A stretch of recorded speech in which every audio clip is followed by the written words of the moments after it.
комиссиялар тууралуу айтып берсеңиз, негизи эле акыркы жылдарда көп эле комиссиялар түзүлүп атат. Мына акыркы тестти алсак, негизи жыйынтык барбы бүгүнкү күндө?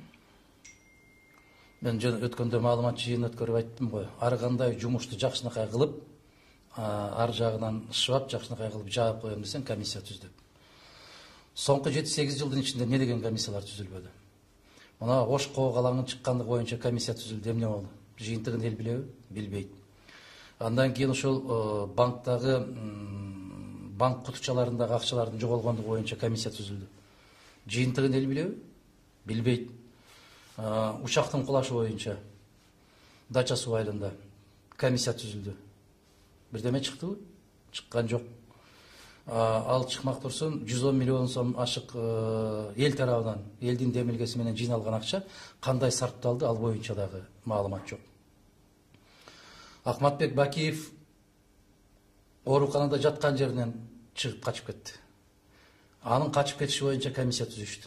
Жыйынтык чыктыбы? Жок. Мына бир учур болгон, мамлекеттик администрацияларды басып алган Ош шаарында, Ош областтык администрацияны. Жыйынтык чыктыбы? Чыккан жок. Тескерисинче, мен билишимче, ошол басып алууларга катышкандардын баары азыр жогорку мамлекеттик кызматтарга көтөрүлүштү. Биздин Бишкекке ууланган көмүрдүн алып келиши боюнча чугулдашып, анда да комиссия түзүштү. Ооба ошол ууланган экен деди, бирок комиссиянын жыйынтыгы боюнча 1,5 жаза тарттыбы? Тарткан жок. Ушул сыяктуу бир ондогон комиссиялар бар. Эч качан жыйынтык чыкпайт. Себеп ошол балекеттердин баарынын үстүндө турган төбөлдөрү өздөрү комиссия түзүшөт, өздөрүнүн иштерин андан жакшынакай кылып жаап, жашырып, ушундай аябай маданияттуу түрдө жаап коюшат да. Эл деле сурабай калды, комиссия түзүлсү десе кубанбайт. Себеп башта комиссия түзүлгөн болсо жыйынтыгын күтөт, а бүгүн күтпөйт. Себеп эч кандай жыйынтык чыкпайт. Күн алдын айтып койсо болот, эч кандай жыйынтык чыкпайт. Бишкек жылуулук борбору боюнча ага көп акылдын кереги жок. Мына мен өткөндө маалымат жыйынында айттым. Мыңдан кичинекей акчаларга Пайдубалынан баштап жаңыдан түптөп Душанбе деген Ереванда керемет жылуулук борборлорун куруп коюшту. Мына Фергана шаарындагы жылуулук борбору биз сыяктуу ошол 300-400 мегаваттык жылуулук борбору $50 миллион жетпеген акчанын аркасында бүтүндөй баарын жаңылап реконструкция кылып коюшту. Бизде $380 миллион дегенди мен ачык айтайын.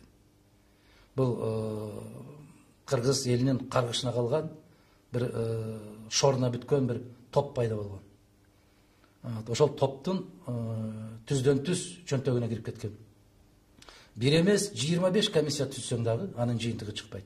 Себеп ошол комиссия түзөбүз деп отургандардын төбөсүндө ошол $386 миллион кабарын да билген, кайда кеткенин да билген азаматтар отурушат. Андыктан комиссия түзүлдү, анын жыйынтыгы чыгат деп күтүп отуруунун кажети жок.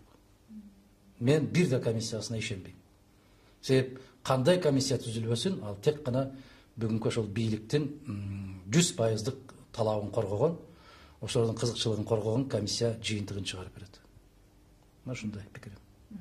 Агай, ТЭЦ боюнча кененирээк айтып берсеңиз, кечээ көрүп атасыз өзүңүз деле окуп. Бул кетпейби мен азыр айткандарым? Жок, кетет.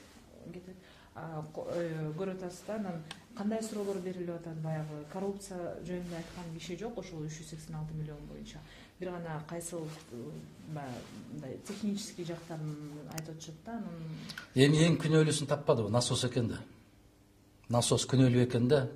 Ошол насосту ал жерден алып чыгарып, сугуруп, талкалап, анан эритип салыш керек да, ошол жазалаш керек ошол насосту, темирди. Ушуга чейин алып барып атпайбы? Акыры бирөө алды да.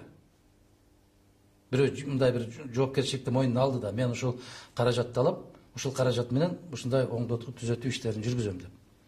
Баягы Русгидродай болуп атат да. $37 миллион келди, алган киши бар. Бирок кайда жумшаган кишини тапкан киши жок да. Ошол сыяктуу эле бул Бишкек жылуулук борборунун чыр-чатактары булар турганда бүтпөйт. Бир тараптуу айтып коеюн, өздөрү үстүндө тургандан кийин айттым жана канча комиссия түзсөң дагы пайдасы жок. Ушул абдан таң калыштуу. Биз интеллигентпиз, биз сабаттуубуз деген улут катары электр тармагында, ошо жылуулук тармактарында иштеген не деген адистер бар, ошолор дагы бир үн катпаганына таң калам мен. Себеп баары калтырап, титиреп, сууктан калтырап аткан жок баары. Ошол корккондон калтырап калды. Мына сага демократия, мына сага парламенттик башкаруу деген. Рахмат чоң. Перебивка алып койсоң.